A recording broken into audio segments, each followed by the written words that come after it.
हवामानातील होणारे बदल आणि वाढत्या रोगांचा प्रादुर्भाव यामुळे कोकणातील आंबा बागायतदार चिंतेत आला आहे। सिंधुदुर्गातील बाजारपेठेत मात्र हापूस आंब्याच्या नावाखाली मोठ्या प्रमाणात केरळीयन आंबा विकला जातोय। मद्रास आंबा आहे, हापूस नाही आहे। हापूस आंबा कोणाकडेच नाही। आमच्याकडे मद्रास हापूस आहे, आमच्याकडे कोकण हापूस नाही आहे, रत्नागिरी नाही आहे, देवगड नाही आहे आणि मालवण नाही आहे। आम्ही दुसऱ्याकडनं माल घेऊन विकतो, एवढंच आमचं प्राधान्य आम्ही करतो। बाकी काय आमका माहिती नाही, आम्ही लोकांकडनं माल घेऊन विकतो एवढंच आमका माहिती आहे। हे आमचा प्राधान्य, बाकी आमका काय माहिती नाही। एप्रिल मे महिन्याच्या हंगामात बाजारपेठेत सर्वत्र हापूस आंब्याची मागणी जास्त असते।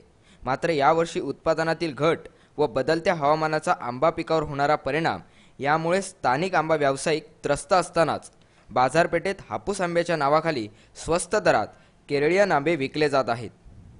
यात ग्राहकांची फसवणूक होतेच, तर स्थानिक व्यावसायिकांवर उपासमारीची वेळ येते की काय असा प्रश्न निर्माण झाला आहे। आम्ही देवगडचे व्यापारी, आम्ही हा आंबा फक्त गवतामध्ये टाकून पिकवतो आणि हा आंबा बिना केमिकलचा आहे। केमिकल शिवाय पिकलेला आंबा आहे आणि तो आम्ही मार्केटमध्ये आणून विकतोय। आणि परप्रांतातून आलेला आंबा हा जास्त करून केमिकलमध्ये पिकवला जातो आणि हा आंबा जे खाणारे लोक आहेत यांच्या जीवाला काहीतरी धोका निर्माण होईल याची शक्यता असते।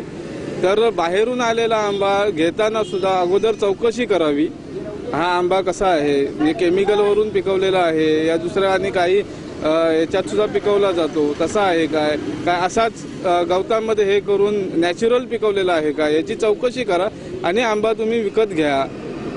कॅमेरामॅन उमेश परब सोबत विशाल रेवडेकर, कोकण नऊ, सिंधुदुर्ग। याबरोबरच हे बातमीपत्र इथेच संपलं। वेगवेगळे आणि नवीन कार्यक्रम पाहत राहण्यासाठी पाहत राहा फक्त कोकण नऊ। नमस्कार।